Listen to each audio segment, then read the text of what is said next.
বলুন, আজকে আপনাদের সাথে একটা অন্য রকমের মেলা দেখা শেয়ার করছি। আমরা মেলা মানে কি জানি যে বিভিন্ন রকমের জিনিস আসবে, আমরা কিনবো, তার সঙ্গে বিভিন্ন স্টল থাকবে, খাবো। বাট এই মেলাটি একটু অন্যরকম। অবশ্যই ভ্যারাইটিজ অফ জিনিস দেখুন, হেন জিনিস নেই, মিষ্টির দোকান বলুন, প্লাস্টিকের জিনিস, বাদামও রয়েছে, চপও ভাজা হচ্ছে, সবই হচ্ছে। তার সঙ্গে আবার দেখুন সবজি বিক্রি হচ্ছে। দেখুন এখানে মাছের বাজার, মাছ কাটা হচ্ছে, চিকেনও কাটা হচ্ছে। এগুলোর কারণ হচ্ছে মানে এখানে সবজি থেকে মশলাপাতি, তেল নুন সবই পাবেন। আবার দেখুন কাঠের জিনিস বিক্রিও হচ্ছে। কারণ কি, আপনারা কেনাকাটাও করুন, তার সাথে সাথে সবজি কিনে যার যেটা ইচ্ছা পাবে, কেউ মাছ কিনুন, কেউ মাংস কিনুন, করে নিজেদের মতো এইভাবে জায়গা করে নিয়ে সেখানে রান্নাও করুন। তার মানে একদিকে আপনারা রান্নাও করুন, তার সঙ্গে ঘুরুন।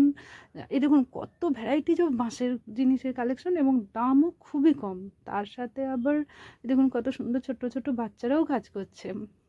মানে এত প্রাকৃতিক সৌন্দর্য, তার সাথে আবার ওপর দিয়ে ট্রেন যাচ্ছে, সামনে আবার নদীও রয়েছে, খুব সুন্দর। এই দেখুন লোহার জিনিস প্রচুর, মানে কালেকশন প্রচুর। আবার কাঠের জিনিস, কাঠের জিনিসে কী নেই, মানে খাট পালঙ্ক থেকে সিংহাসন, ছোটো ছোটো পিঁড়ে থেকে আরম্ভ করে এভরিথিং রয়েছে। দেখুন মাটির জিনিস, আবার যেখানে শুধুই মাটির জিনিস। লক্ষ্মীর ভাঁড় কত বছর পরে দেখলাম, আমি মাত্র 20 টাকায় লক্ষ্মীর ভাঁড় কিনে এনেছি।